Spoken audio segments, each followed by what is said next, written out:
Su palabra del día de hoy se encuentra en el libro de Éxodo, capítulo 12, verso 12 al 13. Amén. Entonces damos lectura en el poderoso nombre del Padre, del Hijo y del Espíritu Santo. Amén. Pues yo pasaré aquella noche por la tierra de Egipto, y heriré a todo primogénito en la tierra de Egipto, así de los hombres como de las bestias, y ejecutaré mis juicios en todos los dioses de Egipto, yo Jehová. Y la sangre os será por señal en las casas donde vosotros estéis, y veré la sangre, y pasaré de vosotros. Y no habrá en vosotros plaga de mortandad cuando hiera la tierra de Egipto. Amén. Amén. Bendito es el nombre del Señor. Vamos a hacer una pequeña introducción, ¿cierto?, a lo que sería el mensaje del día de hoy.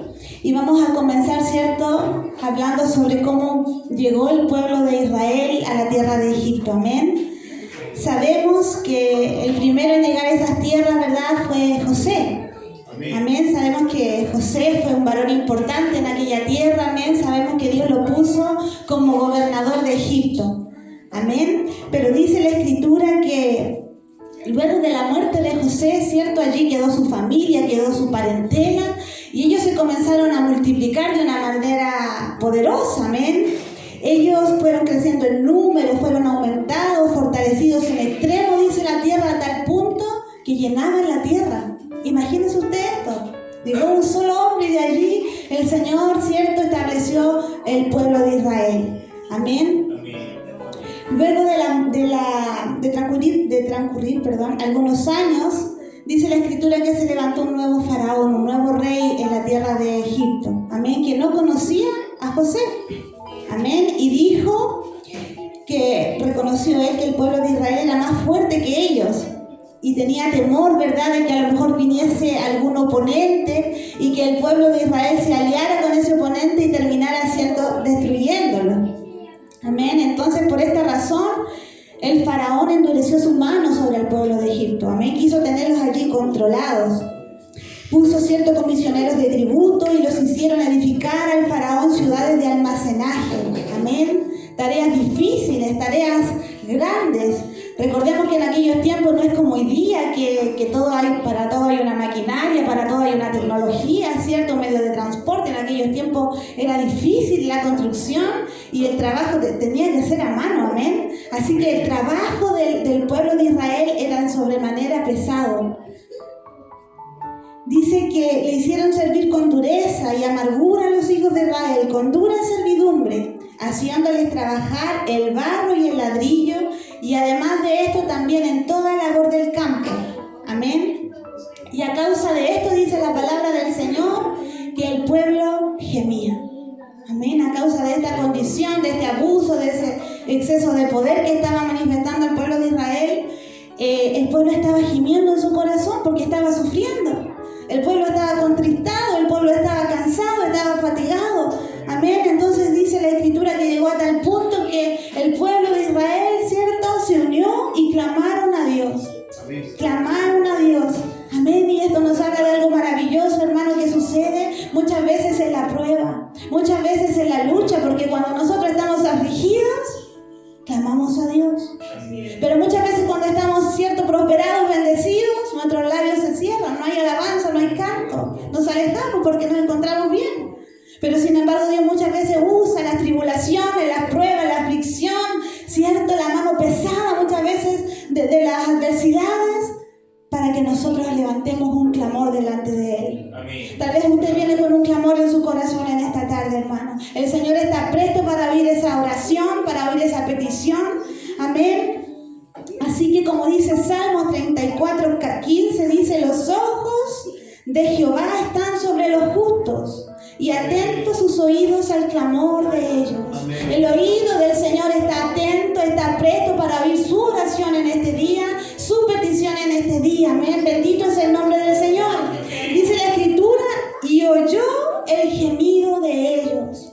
Amén. Qué hermoso. Amén. Como el Señor oye y atiende el gemido de sus hijos. Dice: y oyó el gemido de ellos. Y dice: y se acordó de su pacto. El pacto que hizo ¿con quién? Con Abraham, Isaac y Jacob.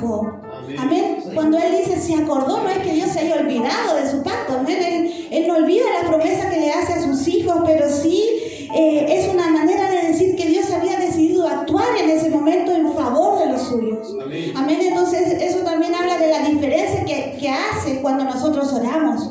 Amén. Cuando nosotros nos unimos a clamar por alguna petición, el Señor nos oye y mueve su mano. Amén. A favor de nosotros. Dice la Escritura que Dios oyó el clamor del pueblo. Amén. El Señor oye nuestro clamor. Y no es tan solo un clamor, dice que es un gemido. El pueblo estaba gimiendo, el pueblo estaba sufriendo, estaba en una lucha difícil, dura. Amén. A tal punto que gemía su corazón, se lamentaban en el corazón. Amén. En el capítulo 2, verso 25 dice: y miró a los hijos de Israel y les reconoció Dios. Amén. Amén. El Señor nos mira en esta tarde, hermanos. Amén.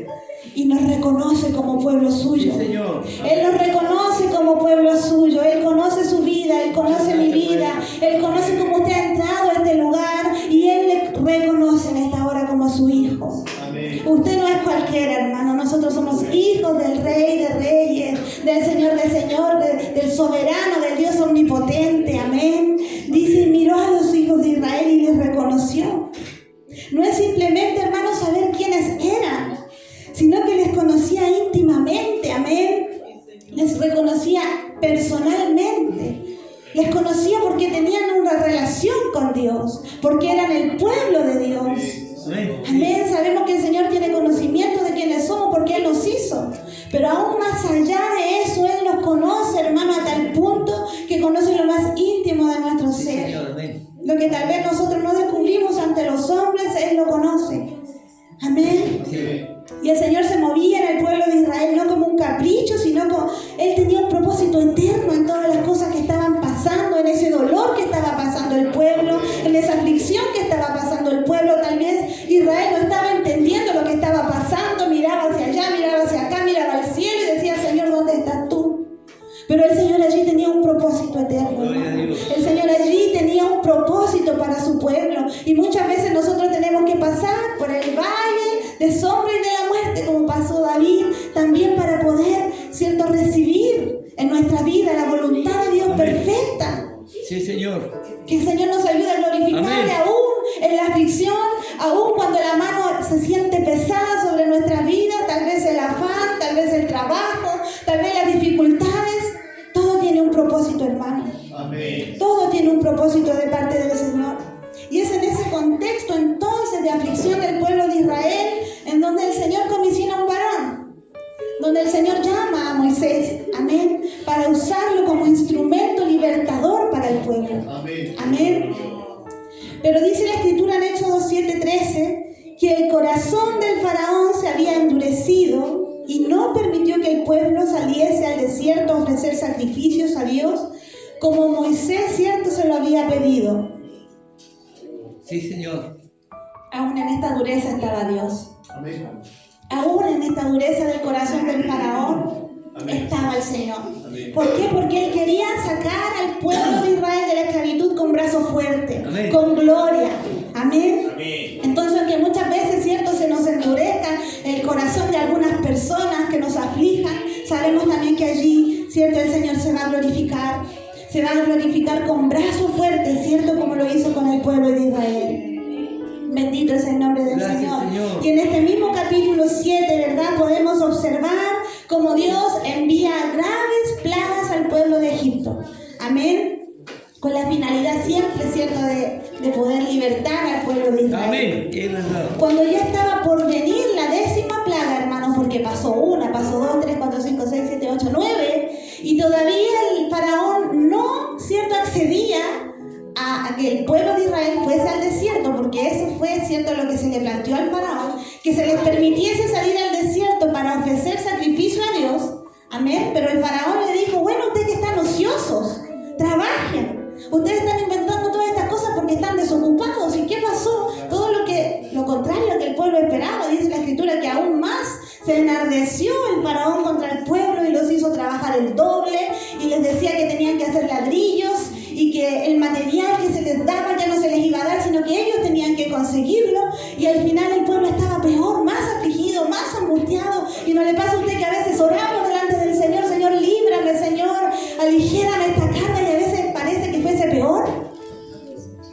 Parece que mientras más clamamos, que mientras más sufrimos, a veces la mano del faraón, ¿cierto?, se agrava sobre nuestra vida. Es verdad. Así es. Amén. Pero el Señor tenía los ojos puestos, su mirada puesta en su pueblo. Es verdad. En su pueblo. Y esto era algo que le hizo humillarse al pueblo, hermano. Si nosotros somos así, nosotros no nos humillamos por naturaleza, nosotros somos altivos. Nuestra naturaleza es arrogante. Nos cuesta doblarnos delante del Señor. Nos cuesta. Y el Señor a veces nos lleva, ¿cierto?, a los límites. Nos hace tocar el polvo con nuestras rodillas, con nuestro corazón, para que nosotros podamos mirar al cielo y pedirle al Señor su misericordia, hermano. Pedirle al Señor su mano poderosa sobre nuestra vida. Y si eso significa que tengamos que sufrir, Señor, que tenga que pasar, hermano, porque es mejor tener sufrimiento en la vida que perderse. Y si el Señor muchas veces nos lleva a estas circunstancias duras, difíciles, para que nosotros le miremos a Él, entonces vale la pena. Vale la pena pasarlo, vale la pena sufrirlo. Amén. Y como les decía, cuando ya estaba por venir la 10ª plaga, Dios habló a Moisés y le dijo, el capítulo 11, verso 1, una plaga traeré sobre el faraón y sobre Egipto, después de la cual los dejará salir. Es decir, el Señor le traería la última plaga, que era la más terrible, la más dura. Amén. Y después de esta 8ª plaga, el faraón dejaría al pueblo partir al desierto. Amén. Sí. Esta plaga, ¿cierto?, hace referencia a la muerte de los primogénitos. Esto, según las Escrituras, ¿cierto?, habla de que ese día, esa noche, ¿cierto?, iban a morir todos los primogénitos de los egipcios, no tan solo de las personas, sino hasta del ganado. Amén. El juicio sobre la nación de Israel iba a ser difícil, duro, irrevocable. Amén. Sí. Amén. Y era algo para lo que el pueblo se estaba preparando. El pueblo del Señor ya estaba enterándose de lo que el Señor iba a hacer. Estaba temblando en su corazón porque sabía que mientras más dura se veía la circunstancia, más pronta estaba su redención. Más pronta, ¿cierto?, estaba ese momento en el cual ellos tendrían que salir de la esclavitud. Amén. Amén. Bendito sea el nombre del Señor. Dios siempre antes, hermano, de ejecutar un juicio, advierte. Yo no sé si a usted le ha pasado en la vida que muchas veces nosotros tomamos decisiones y el Señor nos muestra sus luces y nos dice, por ahí no te conviene.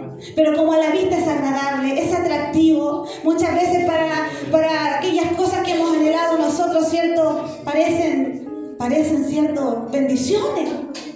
Pero cuando el Señor dice no, hermano, es porque entró.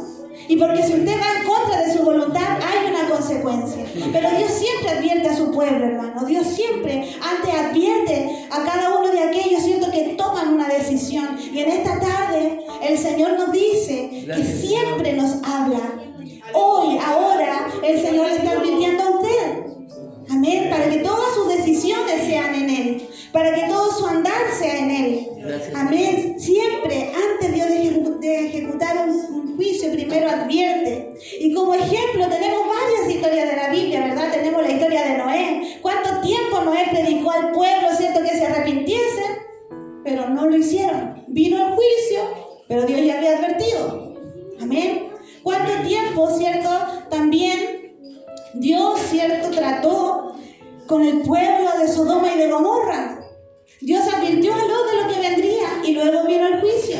¿Cuántas veces Dios advirtió a los israelitas, a Judá, que se arrepintieran de su pecado? Pero como no lo hicieron, entonces vino el juicio. Sí. Pero primero hubo una advertencia. No juegue, hermano, con el Señor. Amén. No juegue con el Señor. Acá todos somos hijos de Dios. Todos nos vemos, ¿cierto?, lindos. Todos nos vemos como hijos que amamos al Señor. Pero déjeme decirle que hay gente, hermano, que juega muchas veces a servir al Señor. Pero a Él no le podemos engañar. Amén. Yo no le estoy diciendo, hermano, mire, acá todos pecamos. Pero cuando pecamos deliberadamente, hermano, cuando perdimos el temor a las cosas del Señor, cuando perdimos la reverencia a su santidad, entonces preparémonos, porque Dios habla en esta hora.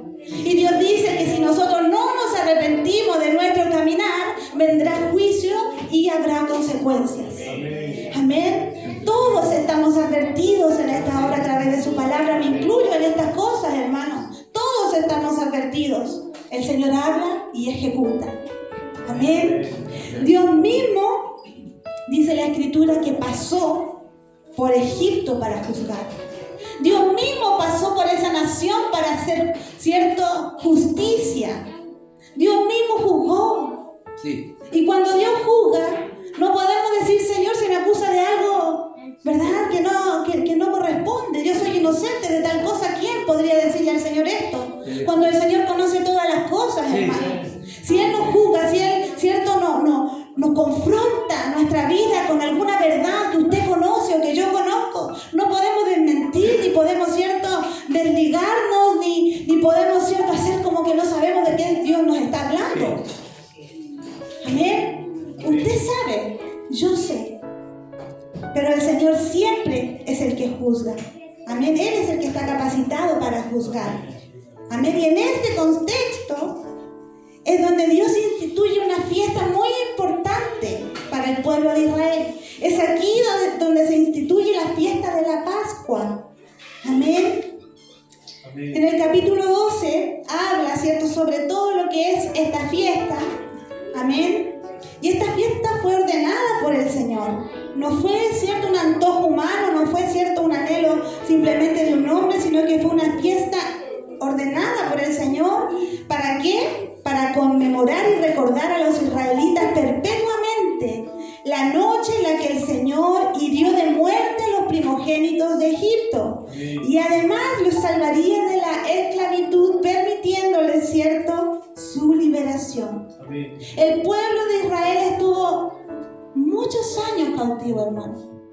¿Cuántos recuerdan cuántos años estuvo cautivo Israel? 430 años. Sí. El pueblo de Israel estuvo bajo esclavitud. Amén. Y entonces con esta fiesta Dios estaba conmemorando el día en el que serían libertados. Amén. Así, cierto, muchas veces algunos, en vez de celebrar su cumpleaños, conmemoran la fecha en que fueron libres de la esclavitud, pero del pecado, hermano. Egipto es figura o tipo del mundo. Allí, de donde veníamos todos nosotros. O sea, aquí como que todos me dicen, ¿de dónde? De allá de donde venía usted, hermano. Y de dónde yo venía. Porque cuando no conocíamos al Señor estábamos perdidos, amén, esclavos del pecado. Amén. Amén.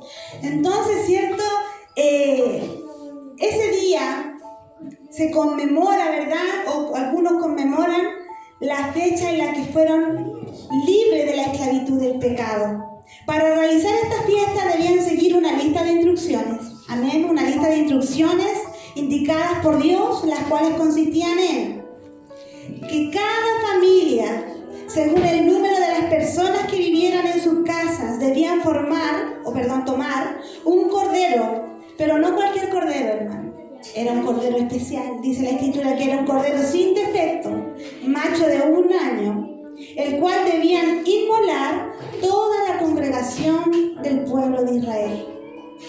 Vamos primero a estudiar las instrucciones de Dios y vamos a ir también estudiando el simbolismo y lo que indica cada cierta instrucción que Dios dio. Debían tomar de la sangre del cordero y ponerla en los 2 potes de la puerta y en el dintel. Amén. Esa era la instrucción de todas las casas del pueblo, cierto, de Israel, en donde se comería, cierto, ese cordero. Además les fue ordenado que debían comerlo asado al fuego, no al agua, no crudo, ninguna parte del animal, todo debía ser, cierto, asado al fuego, y debían comer panes sin levadura y con hierbas amargas. Amén. Yo sé que muchos saben que esta fiesta tiene un impacto profundo y un contenido rico en cuanto a lo que sucedería más tarde con nuestro Señor Jesucristo. Amén. Sabemos que este cordero es tipo o figura del Señor. Amén. Es tipo o figura de Cristo, ¿cierto? Juan el Bautista dijo en su Evangelio en el capítulo 1, 29, he aquí el Cordero de Dios. He aquí el Cordero de Dios que quita el pecado del mundo. Nuestro Señor Jesucristo era aquel Cordero, hermano, que debía ser inmolado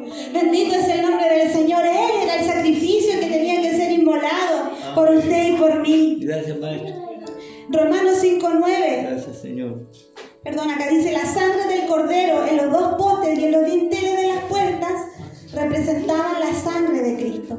Es decir, que esa manchita, esa marca que estaba en los dinteles de la puerta del pueblo hebreo, representaban la sangre del Salvador, la sangre que Jesús había derramado o que derramaría más adelante en la cruz del Calvario. Amén. Sí. Romanos 5:9 dice: pues mucho más, estando ya justificados en su sangre, por él seremos salvos de la ira. Amén. Y por esa sangre, por esa marca que el pueblo, cierto, de Israel puso en los dinteles y en sus postes, es que ellos serían salvos también de la ira que vendría sobre la nación. Amén. Sí. Primera de Corintios 5:7. Limpiaos pues de la vieja levadura. La levadura en este contexto representa el pecado del mundo. Amén. Para que seáis nueva masa, sin levadura como sois, porque nuestra Pascua, que es Cristo, ya fue sacrificada por nosotros. Amén. Amén. Solo por la sangre de Cristo, hermano, tenemos perdón de pecados. Solo por la sangre de Cristo, cierto, somos limpios de toda contaminación. Solo por la sangre de Cristo en esta tarde podemos ser sanos. Solo por la sangre de Cristo podemos ser libertados. Solo por la sangre de Cristo podemos, cierto, optar a la vida eterna, hermano. La sangre que Cristo derramó en la cruz del Calvario tiene poder. La sangre que Cristo derramó en la cruz del Calvario está vigente para usted y para mí, para que entremos confiadamente al trono de su gracia. Ninguno de nosotros, hermano, está excluido. Sea cual sea su condición en esta tarde, Dios le dice: venid a mí. Venid a mí. Porque las puertas, cierto, están abiertas para todos. Amén. Bendito es su nombre. Él está allí, cierto, vigente, para limpiarnos, para santificarnos, para sanarnos, para levantarnos. Amén. Bendito es su nombre. Gracias. Dice la palabra que el cordero debía ser sin defecto. La palabra dice que Jesús vivió sin pecado. Primera de Pedro 1:19. Sino con la sangre de Cristo, como de un cordero sin mancha y sin contaminación. El cordero, cierto, de Éxodo debía ser sin defecto, sin mancha.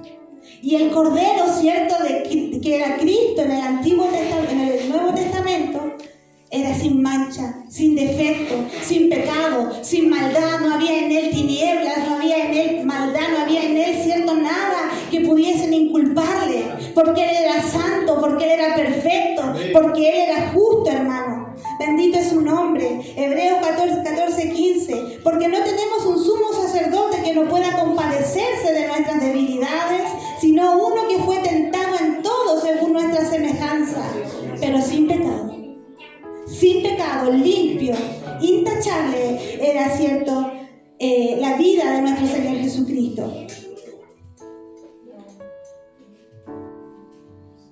No sé si usted está entendiendo la comparación que estamos haciendo, hermano. El cordero que debía presentar, cierto, el pueblo de Israel con el cordero que es nuestro Señor Jesucristo. Amén. Dios le ordenó a Moisés que podían, cierto, comer del cordero, asar el cordero, pero con la condición de que no debían quebrar ninguno de sus huesos. Amén. Refiriéndose, cierto, obviamente a este cordero. Esto también fue profetizado acerca de Jesús por el rey David en el Salmo 34:20. Él guardará todos sus huesos, ni uno será quebrado. Salmo 19:36. Porque estas cosas sucedieron para que se cumpliese la escritura, no será quebrado hueso suyo. Amén. La palabra del Señor es perfecta, hermano. Sí. La palabra de Dios converge. La palabra de Dios es una y Él nos habla también, ¿cierto?, a través de esto. Bendito sea el nombre del Señor. No debían ser quebrados huesos suyos. Y dice la Escritura, ¿cierto?, que los huesos del Señor permanecieron intactos. Dice la Escritura que cuando los que eran crucificados, ¿cierto?, con su cabeza hacia arriba, a veces tardaban días en morir. Entonces era muy agónico. Y muchas veces, como técnica o táctica, los romanos, ¿cierto?, trataban de acelerar la muerte, quebrándole las piernas, ¿cierto?, a los inculpados. Pero dice la Escritura que cuando llegaron a ver a Jesús para quebrar sus piernas, él ya estaba muerto. Entonces se cumplió la palabra, ¿cierto? Cuando decía que no será quebrado hueso suyo. Amén, así como en el Cordero Pascual. En los huesos del Señor tampoco, ¿verdad?, fueron quebrados. Bendito sea su nombre. Además, hermanos, dice la Escritura, si estudiamos los textos paralelamente, dice que Jesús, en el mismo tiempo que sacrificaban los corderos pascuales en Jerusalén, Él también debía ser sacrificado. Bendito es su nombre. Juan 19:14. Sí. Era la preparación de la Pascua y como la hora sexta. Entonces dijo a los judíos, sí, he aquí vuestro rey. He aquí vuestro rey. Bendito es su nombre. Antes de ser sacrificado, nuestro Señor Jesucristo, ¿cierto? Preparó la última cena. Amén. Jesús en la última cena dijo, esto es mi cuerpo que por vosotros es dado. Esta copa es el nuevo pacto en mi sangre que por vosotros se derrama. Esto simboliza, hermanos, el pueblo debía comer del cordero. Y de alguna manera acá en esta santa cena, ¿cierto?, que conocemos, también se estaba comiendo de este cordero. Porque dice, bebed este pan que simboliza mi cuerpo. Tomad de esta copa que simboliza mi sangre.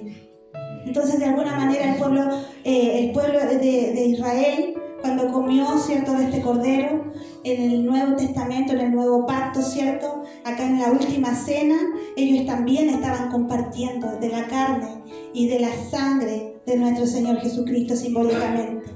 Amén. Amén. También una de las instrucciones era comer pan sin levadura. Como estudiamos más arriba, en este contexto, la levadura es símbolo, ¿cierto?, del pecado, la falsedad y la corrupción, debido a su capacidad de corromperse y expandirse rápidamente. Recordemos que el pueblo de Israel, como les decía, llevaba 430 años en cautiverio, lo que pudo haber tenido algún tipo de influencia, ¿cierto?, en sus vidas, a pesar de que las escrituras no se mencionan directamente algún hecho específico. Pero a lo que yo me refiero, hermano, es que el pueblo debía estar preparado en santidad. No debía haber pecado, hermano, en medio de la iglesia, en ese tiempo, en medio del pueblo, ¿cierto? No debía haber pecado. En nosotros tampoco debe haber pecado, hermanos. En nosotros tampoco debe haber pecado. Dice que además de esto debían comer hierbas amargas. Las hierbas amargas hacían referencia a la amargura de la esclavitud en Egipto. Era para que no olvidaran el estado en el que fueron encontrados por Dios. ¿En qué estado, hermano, usted fue encontrado por Dios? El pueblo comía de esas hierbas amargas para recordar de dónde el Señor los había tomado. De dónde el Señor los había tomado.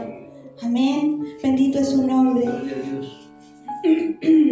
Dice, y lo comeréis así, ceñidos vuestros lomos, vuestro calzado en vuestros pies, vuestro bordón en vuestra mano. El bordón era un bastón largo que servía de apoyo. Sí. Y lo comeréis, dice, apresuradamente. Amén. Es la Pascua de Jehová. Ceñid vuestros lomos, iglesia. Ceñid vuestros lomos y vestid vuestro calzado en vuestros pies. No se sienten, hermano. Cristo viene. Amén. Cristo viene por su iglesia. La redención de nuestras vidas, de nuestras almas es cercana. El Señor les dice, ceñidos vuestros lomos, vuestro calzado en vuestros pies, vuestro bordón en vuestra mano. Y lo comeréis, ¿cómo? Apresuradamente. Prepárate, porque en cualquier momento viene tu redención. Amén. En pocas palabras, eso era lo que el Señor le estaba hablando al pueblo de Israel. Prepárate, alístate, porque en este momento está cercana tu redención, está cercana tu libertad, está cercano el día, el momento en que yo vengo, ¿cierto?, para libertarte. Y ese es el mensaje que Dios habla a nuestra vida en esta tarde, hermano. Alístese, ¿cierto? Ciña allí sus vestidos, en sus lomos, vista el calzado en sus pies, hermano. Tome su bordón en esta hora, porque el Señor viene. El Señor viene por nuestra vida, hermano. El Señor viene por su pueblo. El Señor viene por su iglesia. No se relaje, hermano, no se siente. El Señor le decía a ustedes, no piensen aquí en hacer sobremesa. No piensen aquí, ¿cierto?, en tener un tiempo tal vez de diversión, ¿cierto? Porque yo vengo. Preocúpense, alístense, coman y beban lo que les he ordenado y prepárense porque voy por ustedes. Amén. Bendito es el nombre del Señor. Mateo 24, 42 y 44. Velad pues, porque no sabéis a qué hora ha de venir vuestro Señor. Por tanto, también vosotros estad preparados, porque el Hijo del Hombre vendrá a la hora que pensáis. No. Vendrá a la hora que ya saben, que ya se los revelé. Gloria a Dios. Vendrá a la hora que no pensáis. Vendrá a la hora que no te imaginas, iglesia. Vendrá cuando tal vez usted esté en su trabajo, cuando usted esté en el médico, cuando usted, cierto, esté camino a algún lugar, cuando usted no lo espera, hermano, cuando usted esté tal vez preparando, cierto, ese compartir que va a tener para esta fiesta. No lo sabemos, hermano. Se acercan unas fiestas, cierto, que son propias, cierto, de nuestro país. Tal vez van a haber muchos, ¿verdad?, comiendo en familia, como dice su palabra. Algunos se estarán casando, dándose el casamiento, y así vendrá la venida del Hijo del Hombre. Cuando no lo esperáis, como el relámpago que sale del oriente y se muestra al occidente, así ha de ser la venida del Hijo del Hombre. Así ha de ser cuando no lo esperáis. Amén. Bendito es su nombre. Capítulo 12, versos 2 y 13. Dice: pues yo pasaré aquella noche por la tierra de Egipto y heriré a todo primogénito, así como de los hombres como de las bestias, y ejecutaré mis juicios en todos los dioses de Egipto, yo Jehová, y la sangre será por señal en las casas donde vosotros estéis, y veré la sangre y pasaré de vosotros, y no habrá entre vosotros plaga de mortandad cuando hiera la tierra de Egipto. Bendito es el nombre del Señor. La sangre del dintel era una señal por la que el destructor de la vida tendría que pasar de largo, hermano. Literalmente. Había una marca en cada casa, en cada hogar, donde decía: esta casa le pertenece a Jehová. Y pasaba el ángel destructor y sabía que no se podía meter con esa gente, hermano. Y pasaba el ángel destructor y sabía que allí había un pueblo que creía en el Señor. Y sabía que allí había una familia que esperaba en su Señor. Así, hermano, nosotros aprontémonos, hermano, para poder marcar los dinteles de nuestra vida con la sangre de Jesús. Porque cuando la sangre de Jesús, cierto, marca nuestra vida y hemos creído en su palabra y hemos confesado al Señor en nuestro corazón, entonces el enemigo ya no puede venir y hacer cualquier cosa, hermano. Porque somos propiedad de Dios. Porque el sello de su Espíritu Santo está sobre nuestras vidas, sobre nuestro corazón. Y tal vez usted dirá: estuvieron a punto de pasarme tantas cosas, pero no le pasaron, hermano, porque Dios está allí. Tal vez usted dirá: bueno, pasó un susto tan grande en esta situación, en lo que viví, pero no le pasó. ¿Por qué? Porque la sangre del Cordero estaba en ese lugar, porque la sangre del Cordero estaba en esa vida, porque la sangre del Cordero estaba en esa familia, hermano. Y cuán importante es que nosotros nos apercibamos en el Señor. Y con esto yo no le estoy diciendo ni haciendo una doctrina, hermano, que se refiera tal vez a la superstición de decir: hoy día con la sangre del Cordero me limpio y salgo para afuera. No, no se trata de tan solo confesarlo, se trata de vivirlo, hermano. Porque la gente que estaba dentro de esas casas era gente que creía en el Señor. La gente que estaba dentro de esas casas era gente que esperaba en el Señor, que siguiera las instrucciones del Señor. ¿Usted está siguiendo las instrucciones del Señor? Si usted está siguiendo las instrucciones del Señor, confíe en Él. Y Él hará, hermano. Él hará. La sangre del dintel entonces era una señal para que el destructor de la vida, por el cual el destructor de la vida tendría que pasar de largo. La sangre era el que lo hacía posible, hermano. Y en mi vida y en su vida, ¿cierto? La sangre de Cristo, la marca que nos libra, ¿cierto?, del juicio sobre la tierra. El Señor también vendrá un día, hermano, y herirá la tierra. Pero los que estén listos, los que estén preparados, ¿cierto?, quedarán eximidos de ese juicio. Eximidos de ese juicio. Hermanos, pintemos el dintel de nuestra vida con la sangre del Cordero en esta noche. Pintemos el dintel de nuestros hogares, de nuestros matrimonios, hermanos, de este ministerio, de nuestra vida, de nuestro ser con la sangre del Cordero. No como les decía, un acto de superstición, sino con una vida en santidad y en obediencia a su palabra. Y que la luz de Cristo sea evidente, hermano, porque la marca de en los dinteles era evidente. Gracias, Señor. Que nuestra vida pueda ser evidente para el enemigo.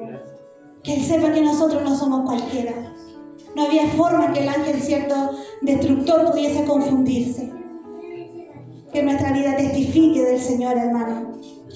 Así cuando el enemigo ve nuestra vida, nuestra casa y ve la marca, simplemente dice: yo no puedo entrar.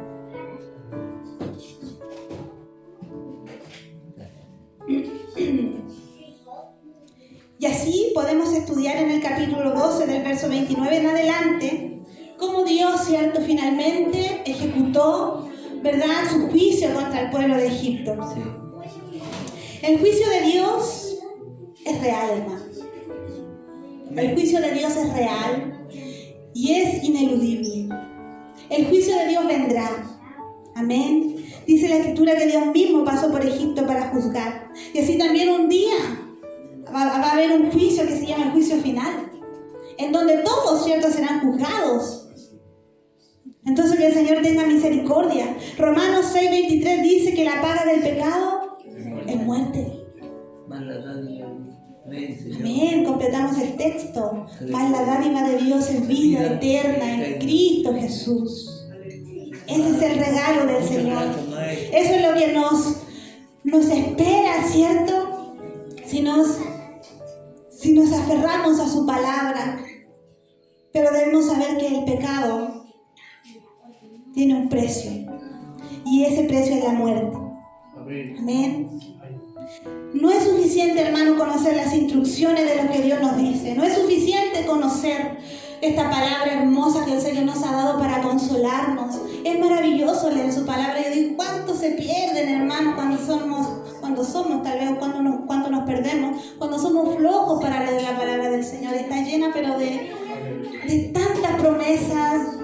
Yo creo que no hay persona que deje de leer la palabra y continúe triste, y continúe amargado, depresivo, porque la palabra de Dios vivifica, levanta. Es algo maravilloso que la palabra de Dios hace en aquellos que la leen. Es curativa, hermano.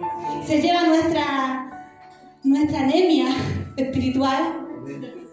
Se lleva el cáncer espiritual para aquellos que la creen, pero que la hacen. Por eso les digo, el pueblo de Israel, ¿cierto?, recibió instrucciones, pero no es suficiente recibir las instrucciones. Dios, ¿cierto?, necesita y demanda obediencia. Amén.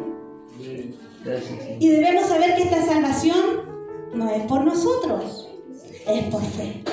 Ustedes que están estudiando, ¿cierto?, ya el discipulado, yo creo que han hablado sobre estas cosas, que sé que van recién empezando, pero lo básico en la vida de un cristiano es saber que todo lo que tenemos no es por mérito propio, sino es por la gracia, por esa gracia abundante de Cristo Jesús en nuestra vida. Amén. Dios anuncia juicio, pero también ofrece salida. Amén. Y lo más maravilloso de todo, hermano, es que Dios hace diferencia entre los suyos y los del mundo. Dice la palabra que el ángel destructor pasó, pero no pasó nada. Ninguno de los primogénitos del pueblo de Israel pereció. Porque dice la palabra de Dios que el justo no perece junto con el malvado. Amén. Dios hace diferencia con los suyos. Dios hace diferencia, ¿cierto?, con su pueblo, porque nos ama de una manera tan grande. Es un amor inmerecido, insondable, maravilloso, que nosotros podemos experimentar y que vamos a seguir experimentando, porque llegará un día en que Dios, como les decía, hará juicio en esta tierra, pero nosotros ya no estaremos aquí, estaremos en su presencia, gozándonos, palpando de su amor, de su misericordia. Amén. Bendito es su nombre. Dice que desde el primogénito del faraón hasta el primogénito del cautivo y todo primogénito de los animales fueron heridos por Jehová. Esa misma noche se levantó el faraón y todo el pueblo en gran clamor, porque no había casa en donde no hubiera un muerto. E hizo llamar a Aarón y a Moisés, ¿cierto?, aquella misma noche, y les dijo, ¿cómo les dijo? Salid, por favor, váyanse, vayan a adorar a ese Dios por el que tanto me han pedido, retírense de mis tierras, id y servir a Jehová como habéis dicho, dice su palabra. Tomad vuestras ovejas, tomad vuestros rebaños, tomad vuestras mujeres y váyanse, por favor, porque tenían temor de los hebreos, tenían temor del pueblo de Jehová, porque veían el Dios que operaba atrás de ellos. Amén. Es el Dios que opera tras nosotros, hermano. Y el mundo se estremece y se va a estremecer cuando vea cómo la mar en esta iglesia y en cada iglesia, ¿cierto?, que espera en su redención. Bendito es el nombre del Señor. Y los egipcios dice que apremiaban al pueblo dándose prisa para echarlos de la tierra, porque les temían y decían: todos somos muertos. E hicieron conforme al mandamiento de Jehová los israelitas, porque Jehová les indicó que cuando salieran de la tierra pidieran alhajas, pidieran vestidos, pidieran oro, pidieran plata. Y así lo hicieron, y dice la Escritura que como estaban tan apurados los egipcios en que los israelitas salieron, dice que los llenaron de su oro, de su plata, de sus vestidos. Amén. Y es así como Dios opera después de haber sido un pueblo, ¿cierto?, cautivo. Ahora era un pueblo libre, ahora era un pueblo, ¿cierto?, que podía adorar a su Dios. Era un pueblo, ¿cierto?, que salía con riqueza, con botín, con oro, con plata, con prosperidad. Así, hermano, es con el pueblo del Señor. Así Dios trabaja. De algo poco Dios hace algo grande, de algo imposible Dios hace algo posible, hermano, porque Él es grande, porque Él es verdadero, porque Él es soberano en nuestra vida, hermano. Crea en el Señor, no dude de que Él es redentor, a pesar de lo que usted esté viviendo, de lo que usted esté viendo en su vida, hermano. No deje de creer en el Señor, porque en su palabra dice que Él oye la oración de los justos y que su mirada está sobre nosotros, hermano. Su mirada está sobre nosotros. Creámosle al Señor. Sabemos, cierto, que Éxodo significa salida de muchedumbres de gente. Así será que el día en el que el Señor vendrá por su iglesia será un éxodo masivo, hermano, en el cual nosotros estaremos en el cielo para siempre con nuestro Señor. Amén. Bendito es el nombre de nuestro Señor Jesucristo. Algunos llaman al Antiguo Testamento como los libros de la ley y otros como el libro de la gracia, pero déjeme decirle que la gracia del Señor no es tan solo del Nuevo Testamento. La gracia del Señor empieza en Génesis, hermano, cuando el Señor, ¿verdad?, debía haber dado muerte al mismo Adán y a Eva por su pecado, pero sin embargo lo dejó con vida, lo dejó, cierto, allí en su estado, ¿verdad?, a pesar de que con su naturaleza caída Dios les perdonó su existencia. Entonces no podemos decir que la gracia comienza en el Nuevo Testamento. La gracia ha sido eterna desde siempre y para siempre en nuestra vida, hermano. Su gracia inmerecida sobre nuestra vida, no, cierto, por mérito, como le decía, sino por amor, por misericordia. Porque ¿qué merecemos nosotros, hermano? ¿Qué somos nosotros? Si somos polvo de la tierra, hermano. Y al polvo de la tierra un día iremos. Bendito es su nombre. Que el Señor nos ayude en esta hora, hermano. Los hebreos marcaban el dintel, ¿verdad?, de las puertas de su casa, pero el Señor, el día que nosotros abrimos nuestro corazón, pintó el dintel de nuestro corazón. Amén. Y hoy día podemos abrazar sus promesas, y hoy día podemos estar seguros, y hoy día podemos adorarle con libertad, ya sin esa mano opresora del mundo que nos asediaba, que nos afligía, que nos quitaba la risa, que nos quitaba el gozo, ¿cierto?, que nos mantenía enfermos, depresivos, ¿cierto?, allí en distintas situaciones, como dice su palabra, del pozo de la desesperación, del lodo cenagoso, de allí fuiste tomado y enderecé tus pasos y te puse sobre la peña, hermano. Allí estábamos nosotros, en el pozo de la desesperación, en las profundidades donde no podíamos ser alcanzados. Allí el Señor extendió su mano para usted y para mí, ponernos en un lugar seguro. Seguro, hermano. Amén. Seguro. Bendito es su nombre. ¿Usted sabe por qué Cristo se sentó a la diestra de Dios? ¿Ha meditado en esto? Gloria a Dios. En la antigüedad, hermano, el sumo sacerdote entraba al lugar santísimo a ofrecer sacrificio.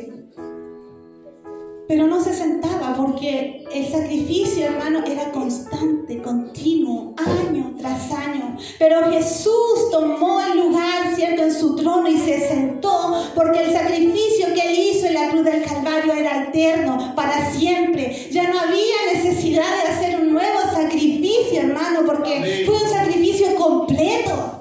Él hizo todo, hermano, lo que se podía hacer para salvarnos, para redimirnos. Pero ahora está en nuestra vida, ¿cierto?, el recibirle, el obedecerle, el, ¿cierto?, apartarnos para Él, en sostenernos, ¿cierto?, de su mano, en creer en sus promesas, que aunque nuestros ojos hoy día no estén viendo absolutamente nada, que aunque el mundo se caiga, hermano, el Señor nos sostiene, el Señor, ¿cierto?, nos sustenta, y en Él está, ¿cierto?, la fortaleza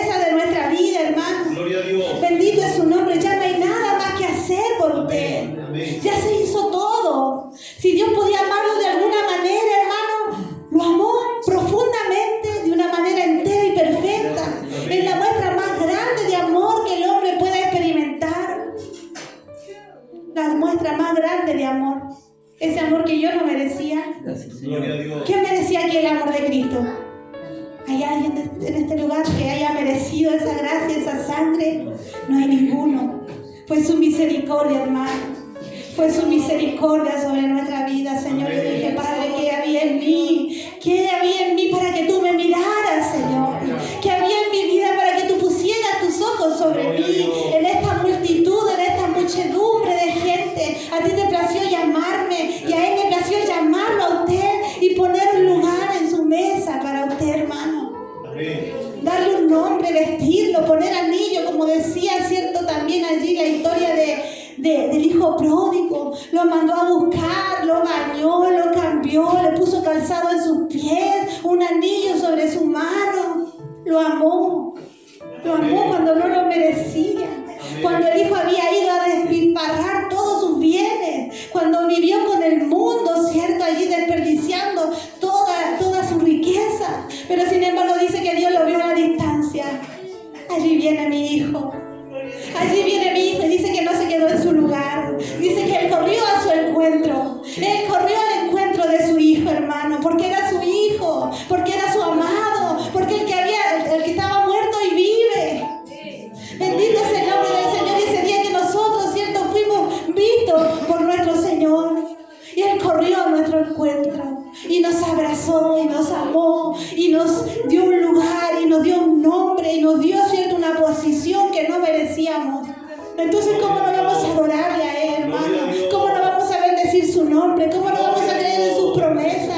Si su amor es eterno, es para siempre. Y sus promesas, hermano, están allí para nosotros. No temáis, manada pequeña, porque al Padre le ha placido daros el reino. No temáis.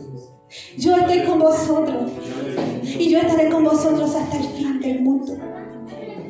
¿Cuántas veces nos sentimos solos, hermano? ¿Cuántas veces nos sentimos agotados, agobiados, superados por las preocupaciones, por el quehacer de la vida? Pero el Señor en esta hora le dice, mírame a mí, levanta tu mirada, porque yo estoy aquí para socorrerte. Yo estoy aquí para levantarte. Yo estoy aquí para fortalecerte. Porque muchas veces el hombre, en su buena intención, ¿verdad?, quiere que nosotros seamos fortalecidos y nos anima con palabras y con consejos. Pero sabemos que el Señor, cierto, es maravilloso, que tiene un Padre que siempre sabe lo que el Hijo necesita, que siempre sabe la necesidad de su Hijo. Yo le digo, hijo, ¿te hace falta esto? No, mamá, me dice mi Miguelito, porque bueno, usted sabe que los varones son como más despreocupados. Yo estoy bien, los zapatos pueden estar hablando, pero él dice que están bien. Pero su madre y su padre saben que tiene necesidad de eso. Aunque muchas veces nosotros no lo confesemos, aunque muchas veces nosotros no le digamos, Señor, me está pasando esto, el Señor ya lo sabe. Y Él quiere proveernos, Él quiere sustentarnos, darnos aquello que necesitamos, hermano. Pero es necesario que usted y yo nos acerquemos a su gracia. Él tiene en esta hora la medicina para su enfermedad. Él hoy día tiene, cierto, el consejo. Hoy día tiene la palabra, tiene el abrazo que usted ha necesitado. Porque muchas veces hemos caminado por el mundo buscando un abrazo que nos levante, que nos fortalezca. Pero el abrazo que Cristo nos da es un abrazo que nos mantiene de pie, hermano. Que no nos deja caer, que nos sostiene. Entonces, ¿cómo no agradecerle al Señor? Y es por eso que hoy día, cierto, ya para culminar este mensaje, yo le invito a que usted, cierto, marque la vida, marque su corazón, marque su hogar con esa sangre del Cordero. Para que cuando pase el destructor tenga que irse de largo. Porque la verdad que el Pascua significa salto. Es decir, el ángel se saltaba a las casas que estaban marcadas. Entonces, esa Pascua que pueda estar aquí en nuestro corazón, en el cual, cierto, podamos nosotros creer, saber, cierto, que un día nosotros también tendremos un éxodo masivo y estaremos en la presencia de nuestro Señor. Amén. Amén, pastor, si me permite, me gustaría orar por este mensaje. Amén, para que pueda hacer vida en sus corazones, hermanos, para que usted se pueda ir fortalecido en esta hora.